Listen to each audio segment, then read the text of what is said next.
Kafa itu maknanya universal, menyeluruh atau totalitas. Ya. Kalau kita disuruh oleh Allah masuk ke dalam Islam itu secara kafah, universal atau ya. totalitas, itu maknanya apanya Islam yang kita masuki. Baik. Ya. Yang kita masuki dari Islam itu tentu adalah ilmunya. Ya. Amanah ilmu Islam yang kita masuki secara utuh, secara totalitas, atau secara kafah, atau menyeluruh. Baik. Ada 3 ilmu Islam itu yang wajib kita pelajari dalam kehidupan ini. Yang hukumnya adalah fardhu ain, seperti yang Pak Jo sampaikan tadi. Yang pertama, ilmu Islam yang kita masuki itu secara kafah, itu yang disebut namanya dengan ilmu syariat fikih. Syariat fikih. Yang kedua, itu namanya ilmu tarikat tasawuf. Dan yang ketiga namanya ilmu hakikat tauhid. Jadi, apabila kita telah sempurna, kita pedalami, ya, kita kaji dan kita pahami ketiga ilmu tadi, ilmu syariat fikih, ilmu tarikat tasawuf, ilmu hakikat tauhid, barulah kita sampai kepada ilmu ma'rifat hikmah. Baik. Jadi, ilmu ma'rifat hikmah ini adalah buah daripada ilmu syariat, tarikat, dan hakikat. Buahnya itu adalah ilmu ma'rifat. Nah, sekarang bagaimana cara kita memahami ilmu syariat, tarikat, hakikat dalam kehidupan kita sehari-hari ketika kita melakukan suatu ibadah dan ketaatan kepada Allah? Ya. Kemana ranahnya? Yang pertama, ilmu syariat fikih itulah yang disebut namanya pakaian bagi tubuh jasmani. Jadi bagaimana tubuh jasmani kita ini tertata dengan baik, tertuntun dengan baik, terikat dia dengan aturan-aturan Allah, maka hiasilah tubuh jasmani kita itu dengan ilmu syariat fikih. Makanya ilmu syariat fikih itu dia berbicara tentang hukum, halal, haram, sah, batal. Ya, mana yang diridhoi, mana yang dimurkai, mana yang disuruh dan mana yang dilarang. Karena pada ilmu syariat fikih itu, di situ pula lah kita mampu memandang dan melihat namanya sifat jamalullah yang ada pada tubuh ini. Ya. Nah, makanya kita ketika kita berzikir, ya, disitulah kita mengucapkan namanya alhamdulillah. Jadi alhamdulillah itu ranahnya ya ditujukan kepada tubuh ini. Karena tubuh inilah tempat memandang sifat jamalullah, keindahan atau keindahan Allah. Di situ kita mengatakan alhamdulillah. Makanya setelah kita habis sholat, kan kita berzikir tuh, subhanallah, alhamdulillah, Allahu Akbar. Jadi pada tubuh ini, karena di tubuh ini adalah tempat memandang sifat jamalullah, keindahan dan keelokan Allah, disitulah letak rahasianya kita memuji dengan ucapan alhamdulillah. Itu yang pertama. Yang kedua adalah ilmu tarekat tasawuf. Ilmu tarekat tasawuf itu adalah pakaian bagi hati. Ya. Karena di ilmu tarekat tasawuf itulah tempat kita memandang namanya sifat kamalullah, kesempurnaan Allah. Jadi memandang sifat kamalullah, kesempurnaan Allah itu letaknya pada ilmu tarekat tasawuf yang ranahnya pada hati. Jadi hiasilah hati kita ini ya dengan ilmu tarekat tasawuf, karena di hati itu tempat memandang sifat kesempurnaan Allah. Makanya ketika kita berzikir, disitulah kita makomkan, kita tujukan atau kita alamatkan zikir itu dengan menyebut kalimat subhanallah. Jadi subhanallah itu di hati ranahnya itu. Makanya hati itu bagaimana dia tetap bersih, bagaimana tetap dia suci, ya, karena di hati itu tempat memandang sifat kesempurnaan Allah.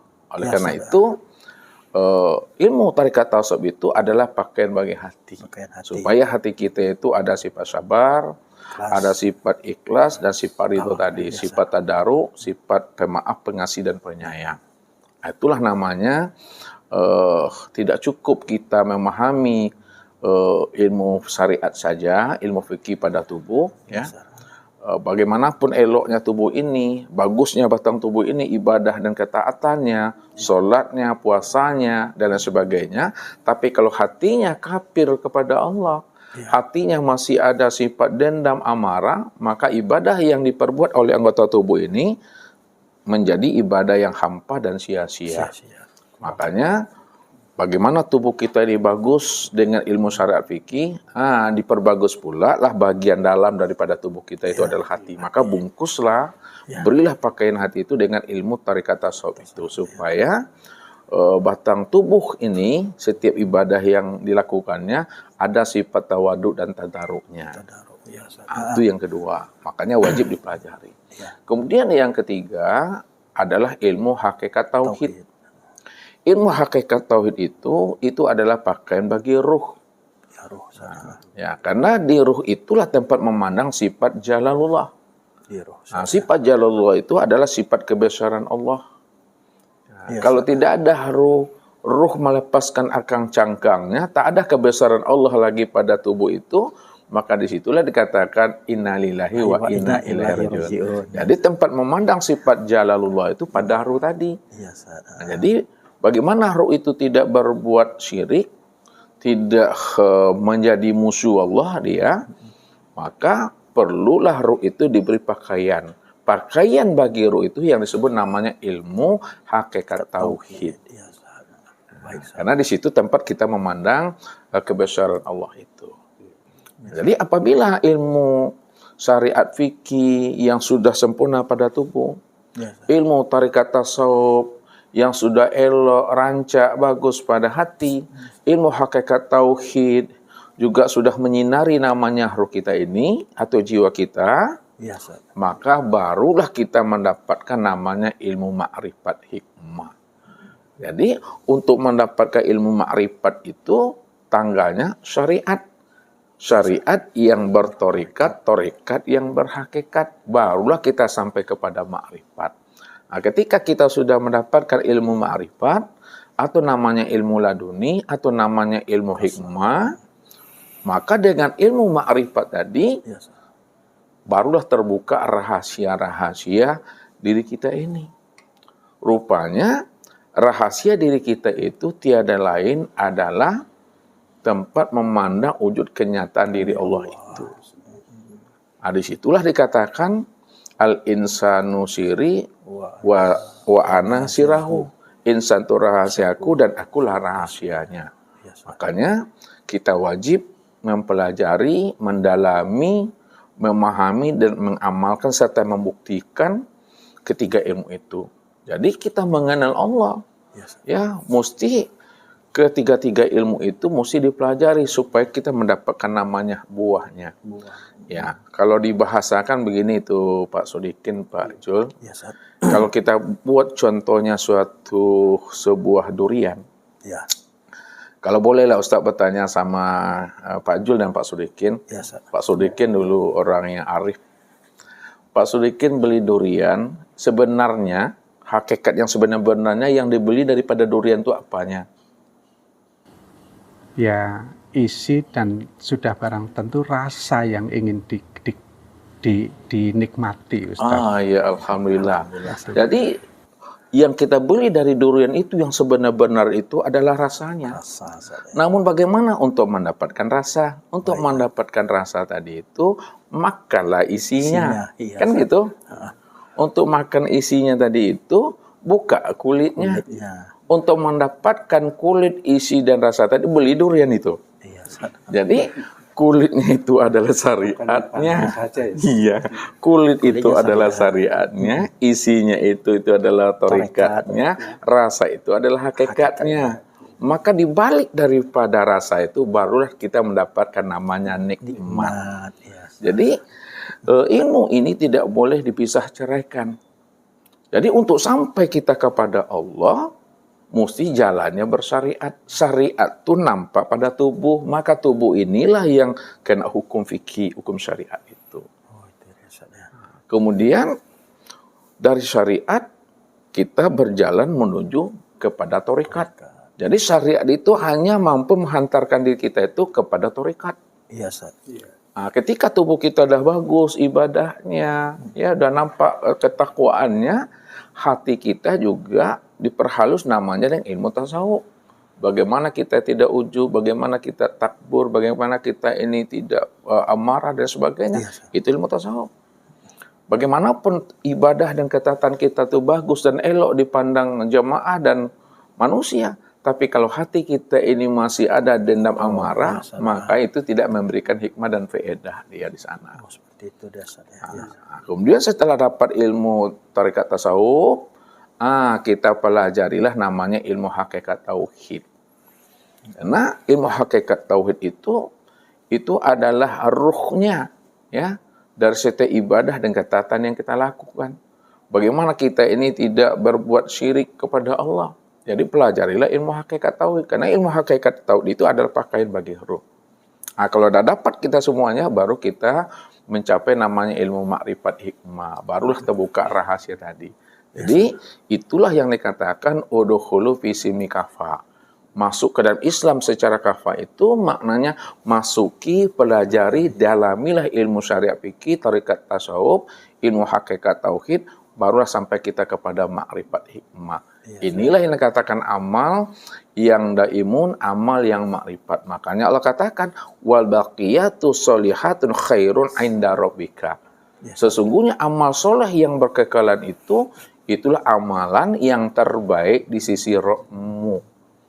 Amal yang terbaik di sisi. Amal yang terbaik. Jadi kalau kita beribadah hanya syariat saja yang kita pelajari, tarikat ditinggalkan, maka hampa dia. Atau syariat dipelajari, tarikat juga dipelajari, namun hakikat diabaikan, juga tidak ada nyawanya. Tak ada ruhnya gitu. Nah, ya, satu contoh gini. Ini HP, ya. HP ini dia bisa berdiri itu karena ada 3 tungkunya, 3 pilar tiangnya, syariat, tarikat, hakikat. Kalaulah ada tiang syariat, tarikat dan hakikat, maka disitulah namanya HP ini dia bisa berdiri. Kokoh dia. Jadi dia berdiri di atas tiang syariat, tarikat dan hakikat. Kalau kurang salah satunya jatuh itu. Syariatnya aja yang bagus, tarikat hakikatnya tidak, juga jatuh dia. Jadi ketiga-tiganya ini barulah apa ini berdiri. Itu maksud Ustadz, ibadah yang kita lakukan itu mesti berdiri di atas ilmu syariat fikih, tarikat tasawuf dan ilmu hakikat tauhid. Itulah yang dikatakan namanya amal ibadah, ketaatan yang berdiri di atas ilmu makrifat itu. Baik, karena buah daripada ilmu syariat, tarikat dan hakikat itu makrifat. Sampailah ibadah kita itu usul kepada Allah. Maka wajib dipelajari. Kalau nggak dipelajari, kata Ustadz, ibadahnya sah tapi batal. Sah dalam pandang syariat, terpenuhi syarat dan rukunnya. Batal tidak ada ruhnya, tidak ada jiwanya. Itu Pak Jul. Ya, jadi Ustaz, setelah kita belajar 3 ilmu ini, syariat, tarikat, hakikat, apakah orang itu bisa sampai kepada makrifat secara otomatis atau bagaimana Ustaz? Mohon penjelasannya saya. Jalan untuk sampai kepada Allah secara ilmunya, ketiga-tiga ini wajib dipelajari. Karena ketiga ilmu inilah wasilah untuk usul kepada Allah. Makanya ketiga ilmu ini sudah dipraktekkan oleh Rasulullah. Makanya dikatakan oleh Allah, laqad kana lakum fi Rasulillahi uswatun hasanah liman kana yarjullaha. Sesungguhnya diri Rasulullah itu terdapat suri teladan yang terbaik bagi dirimu untuk kamu bisa usul kepada Allah.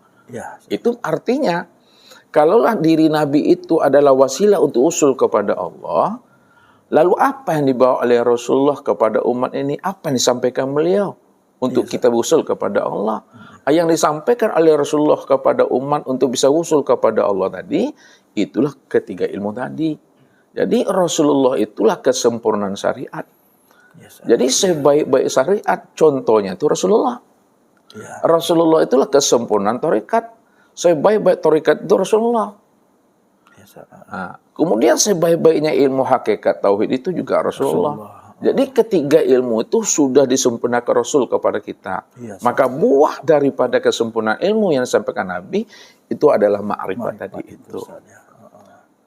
Untuk jalan kepada Allah. Berarti secara otomatis setelah kita sempurna tiga ilmu ini kita tuntut, maka Allah akan memberikan anugerah berupa ilmu ma'rifat. Seperti itu. Iya, itu ilmu ma'rifat atau namanya ilmu hikmah. Makanya Allah katakan, yuktil hikmata mayasya wa mayuktal hikmata faqad utiya khairan katsira.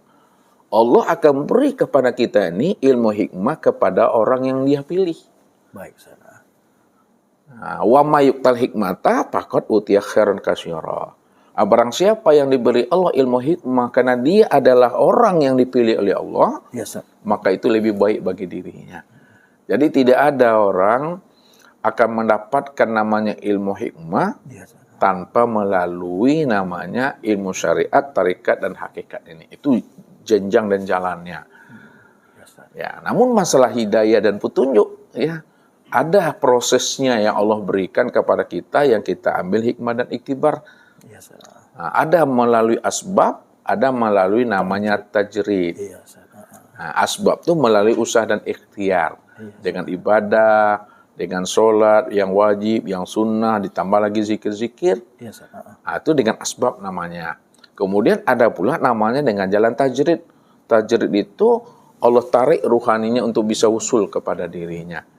Namun proses sebenarnya, apakah kita ini ditarik Allah melalui asbab untuk usul kepadanya atau melalui tajrid, kita sendiri tidak pernah tahu. Iya, Ustaz. Karena kita sendiri tidak pernah tahu, lalu bagaimana sikap kita dalam menyikapi petunjuk ini? Tujuh, ya, Ustaz. Allah sudah memberikan namanya pedoman, acuan. Mana acuan dan pedoman yang telah diberikan Allah menjadi toladan dan contoh buat diri kita? Yes. Itulah Rasulullah itu. Karena Rasulullah itu adalah uswah hasanah. hasanah, yes. Corongnya tuh. Yes. Ya, untuk bisa usul kepada Allah. Jadi tidak ada alasan bagi kita bahwa kita ini duduknya di hakikat. Enggak. Contohnya adalah Rasulullah itu. Jadi bagaimana proses Nabi dengan proses kita umatnya? Tentu berbeda dia. Ya, Ustaz. Nah, kalau Nabi prosesnya dari tanazul ya ke tarkik. Nah, kalau kita tarkik ke tanazul. Maksud Ustaz, Rasulullah itu makrifat dahulu. Makrifat dulu, Ustaz. Makanya dikatakan araftu rabbi bi rabbi. Aku kenal Allah itu karena Allah. Begitu juga Imam Ali menyampaikan. Maknanya apa? Ya. Allah yang lebih dahulu, yang lebih awal memperkenalkan rahasia dirinya kepada Rasulullah. Allah masukkan nur rahasia dirinya ke dalam dada Rasulullah itu.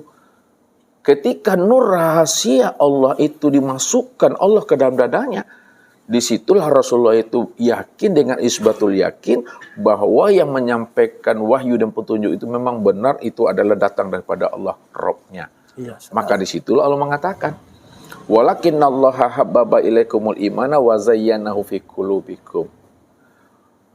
Maka dengan demikian, dengan sebab Allah lah hati kita ini ada mahabbah, ada rindu, ada rasa cinta dan bermanja-manja dengan Allah. Kalau tidak ada Allah masukkan nur petunjuk itu ke dalam dada Nabi, maka tidak ada mahabbah, rindu dan bermanja-manjanya hati Rasulullah kepada Allah. Tidak ada keyakinan Nabi bahwa yang menyampaikan itu adalah Rabb-nya. Yes. Makanya dari makrifat. Dari makrifat turun dia kepada hakikat. Dari hakikat turun dia kepada torikat. Dari torikat turun dia kepada syariat. Nah, kita ini umatnya. Dari syariat kepada torikat, torikat ke hakikat, dan hakikat kepada makrifat. Ini yang disebut tanazul wa tarki. Ya. Jadi tidak ada alasan bagi kita semua, bagi umatnya Rasulullah itu, saya mesti makrifat dulu, baru syariat. Enggak. Karena semuanya itu sudah dicontohkan oleh Rasul, dan telah sempurna Rasul mencontohkan itu kepada umatnya. Jadi sambil berjalan, dipelajari ilmu fikihnya, dipelajari ilmu tasawufnya, dipelajari ilmu tauhidnya, kemudian praktekkan. Nah, jadi prakteknya itu pada tubuh kita ini. Pada tubuh, Ustaz. Ya. Jadi, Ustaz, apakah kita mengetahui nih, Ustaz, apa kita ini asbab atau tajrid gitu, Ustaz? Tentu kita harus tahu juga, Ustaz, dari mana Allah tuh mengambil kita ini, Ustaz, apakah dari asbab atau tajrid gitu, Ustaz? Jadi secara rasio, secara logika, ya Allah tidak pernah mematikan namanya akal pikir kita. Allah tidak pernah meremot kita. Iya, Ustaz. Berarti di situ ada hak pilih bagi kita untuk menentukan jalan hidup kita untuk bisa kita usul kepada Allah. Oleh karena itu, tetaplah kita ini bersyariat, mendalami syariat, menyempurnakan syariat, tharikat dan hakikat. Namun di balik kita mendalami ilmu syariat, tharikat dan hakikat itu, hakikat yang sebenar-benarnya Allah lah yang menarik ruhani kita, sehingga ruhani kita itu mau belajar ilmu syariat fikih, tharikat tasawuf, dan ilmu hakikat tauhid. Jangankan itu, kita hadir ngumpul malam ini, itu karena ditarik Tuhan rohaninya. Kalau nggak ditarik Tuhan, tidak terbetik hati kita untuk bisa ngumpul kita malam hari ini untuk bincang-bincang ini. Nah, karena Allah yang menarik, maka terlangkahkanlah kaki ini dari rumah menuju ke majelis. Ini proses tajrid. Nah, tapi ditutup dengan syariatnya. Jadi secara rasionya nampak syariatnya, secara batinnya nampak tajridnya di situ. Allah yang narik. Jadi tidak pernah lepas di situ.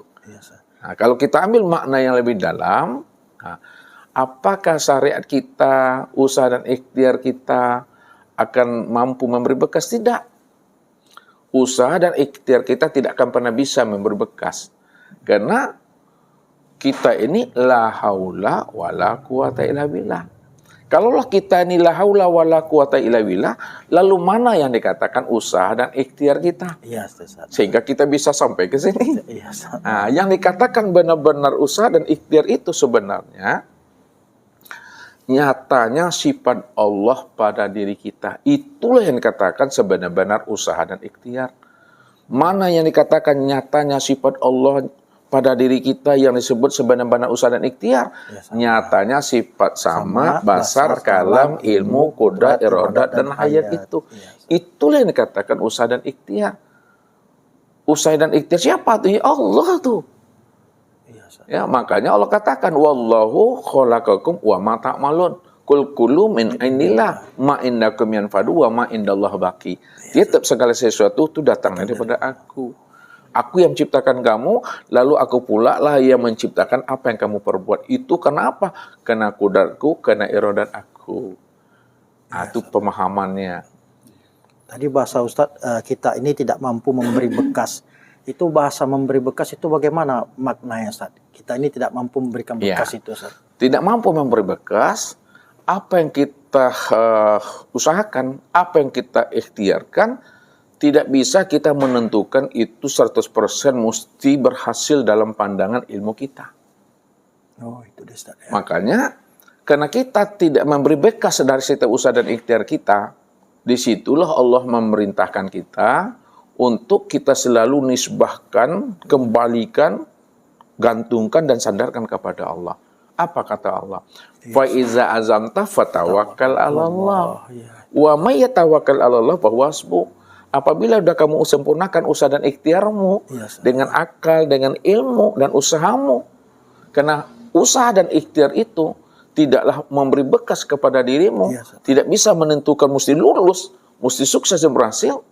Karena aku yang menentukan itu, aku yang memberi warna dan nilai dari setiap usaha dan ikhtiarmu, karena aku yang menentukan, aku ni Rabb, maka kembalikanlah semua usaha dan ikhtiarmu kepada aku. Nah, kalau sudah dikembalikan, biarlah Allah yang menyempurnakan dari setiap usaha dan ikhtiar kita. Inilah yang dimaksudkan oleh Allah itu, wa ma tasyauna illa ayyasha Allah rabbul alamin. Tidaklah kamu bisa berkehendak dan berbuat sesuai dengan usaha dan keinginan kamu. Akan tetapi kamu bisa berbuat dan berkehendak. Mesti berkehendak, berkeinginan sesuai dengan kehendak dan keinginan aku, kata Allah. Nah, ini maknanya. Andai kata keinginan kita terkabul, ya memberi bekas. Bukan karena Allahnya yang mengikuti keinginan kita. Allah tak pernah mengikuti keinginan kita. Tapi semuanya itu tercapai dan terkabul karena masa dan waktu yang Allah janjikan telah sampai waktunya. Nah, itu mesti dipahami. Jangan kita berpikir nanti salah. oh aku dikabul berarti Allah ikut aku. Allah mau mengikuti perintah aku. Itu berhati-hati kita, nanti Allah jadi budak kita. Ya, berarti kita mengatur Allah lagi kan seperti Kita itu, ngatur Ustaz. Allah tuh. Berarti nafsu tuh Ustaz ya. Jadi bagaimanapun usaha dan ikhtiar kita berhasil, jangan diartikan salah dan keliru. Allah mengabulkan keinginan aku berarti Allah menjadi budak kita. Jadi terkabulnya doa, terkabulnya usaha dan ikhtiar itu bukan karena Allahnya mengikuti maunya kita, tapi masa dan waktu yang Allah janjikan kepada kita itu sudah sampai waktunya. Disitulah letaknya Allah tuh la tukhliful mi'ad, Allah tak pernah memungkiri janjinya. Jadi kalau Allah tidak pernah memungkiri janjinya, andai kata ada sesuatu yang terjadi pada diri kita tidak sesuai dengan harapan dan keinginan kita, jangan kita bersangka suudzon kepada Allah. Allah tetap memberikan yang terbaik kepada hamba-Nya. Hanya menunggu waktu aja lagi. Menunggu waktu. Iya, Tapi jangan pula caranya itu salah dalam menyikapinya. Kalau kita hanya menunggu waktu ketetapan Tuhan, kita santai-santai aja lah, tidak perlu usaha. Ini akan menjadi orang yang apatis dia. Orang yang salah cara peserahan dirinya kepada Allah. Jadi syariat tetap dijalankan, tetap disempurnakan, setelah itu kembalikan kepada Allah. Jadi dalam bahasa kaji, sempurnakanlah syariatmu, kata Allah, maka hakikatmu aku yang menyempurnakan. Maknanya apa? Tubuhmu ini sempurnakanlah dengan syariat, dengan usaha dan ikhtiar, maka sisi batinmu aku yang menyempurnakannya. Itu rahasianya tuh. Ini terkait sedikit mundur ke belakang. Kita kan dalam mengupayakan untuk bisa mendapatkan ilmu itu tadi, yang tersaji di sini itu kan banyak, Tat. Yang apa? Yang tersaji. Katakanlah tersedia. Oh, tersedia. Tersedia itu kan banyak, dari ratusan ribuan Ustadz.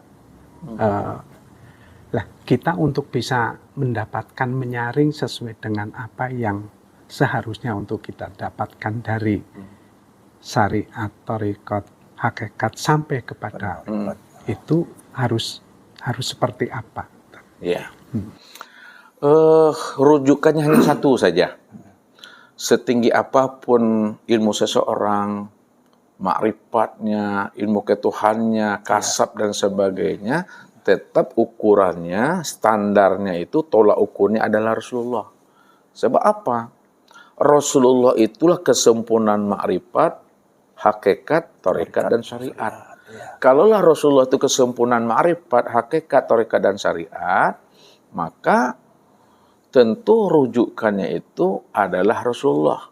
Andai kata ada seseorang mengatakan dirinya adalah orang ma'rifat, orang kasab, lalu perbuatannya selalu melanggar hukum syariat, selalu menabrak hukum syariat, selalu berlawanan dan kontradiksi dengan syariat yang diajarkan Rasulullah, maka tinggalkan itu. Jadi Rasulullah itu acuannya.